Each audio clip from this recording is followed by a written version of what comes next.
तर नमस्कार मित्रांनो, व्हिडिओ शेवटपर्यंत नक्की बघा. 23 लाख शेतकऱ्यांना खूप आनंदाची बातमी आहे. तर कोणती आनंदाची बातमी आहे आपण आजच्या व्हिडिओमध्ये पाहणार आहोत. तर चला व्हिडिओला सुरुवात करूया.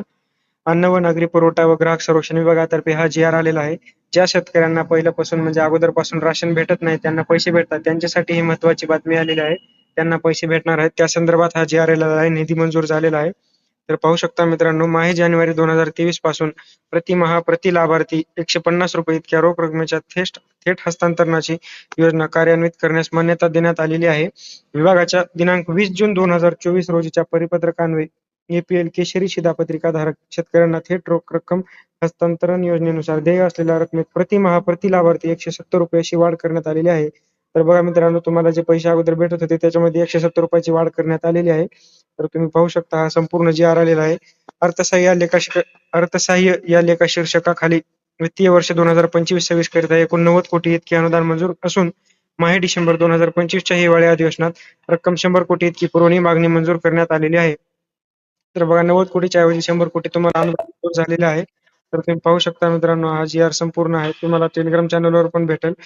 तर बघू शकता 50,17,350 असा एकूण रक्कम 125,50,17,350 एवढा निधी अधिदान व लेखा कार्यालयातून आर्थिक वर्ष 2025-26 सुधारित मंजूर अर्थसंकल्पीय तरतुदीमधून आहरित करून पीएफएमएस प्रणालीवर योजनेच्या बँक खाती लाभार्थ्यांना वितरित करण्याकरिता सोबत जोडलेल्या परिशिष्ट अ नुसार संबंधित जिल्हा पुरवठा कार्यालयांना उपलब्ध करून देण्यास मान्यता देण्यात आलेली आहे.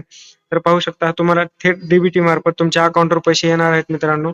जे शेतकरी पात्र असतील त्यांच्यासाठी हा जी आर आलेला आहे. तुम्ही पाहू शकता संपूर्ण जी आर आम्ही स्क्रोल करतच आहे. तर या जी आर मध्ये कुठले कुठले जिल्हे पात्र आहेत, कोणत्या जिल्ह्याला किती रुपये रक्कम भेटणार, किती लाभार्थी कोणत्या जिल्ह्यातून आहेत ते आपण आता चालू पाहणार आहोत मित्रांनो. तर बघू शकता अकोला जिल्ह्यामधून रेशन कार्डची संख्या आहे बघा 23,250 आणि लाभार्थ्यांची संख्या आहे 83,802 रुपये. त्यांच्यासाठी किती रक्कम मंजूर झालेली आहे ते आपण पुढील बॉक्समध्ये तुम्ही पाहू शकता. अमरावतीमध्ये आहे बघा, लाभार्थ्यांची संख्या 2,38,308 रुपये आहे. तुम्ही सर्व जिल्ह्यानुसार तुम्ही तुमचा कोणत्या जिल्ह्याला आहे आणि त्यांची लाभार्थ्यांची संख्या, कार्ड संख्या म्हणजे कार्डांची संख्या, लाभार्थ्यांची संख्या आणि किती रक्कम मंजूर झालेली ते आपण तुम्ही पाहू शकता.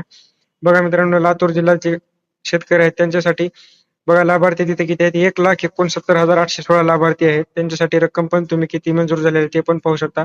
असं तुम्ही एकूण 14 जिल्हे आहेत. तर जिल्हे बघा मी सांगतो: अकोला, अमरावती, बीड, बुलढाणा, छत्रपती संभाजीनगर, धाराशिव, हिंगोली, जालना, लातूर, नांदेड, परभणी, वर्धा, वाशिम, यवतमाळ.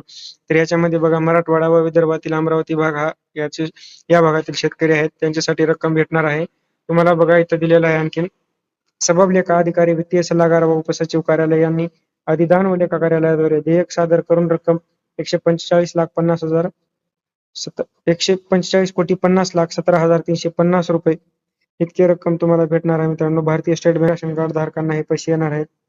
तर असाच होता आजचा जी आर मित्रांनो. तुम्हाला लवकरात लवकर येत्या 4 ते 8 दिवसामध्ये पैसे येऊन जातील. तर धन्यवाद मित्रांनो. व्हिडिओ आवडला असेल तर आपल्या जवळच्या शेतकरी बांधवांना शेअर करा आणि आपले चॅनल जॉईन करा. टेलिग्राम चॅनल पण आहे, ज्याची लिंक डिस्क्रिप्शन मध्ये दिलेली आहे आणि चॅनलला आपल्या सबस्क्राईब करा. धन्यवाद मित्रांनो.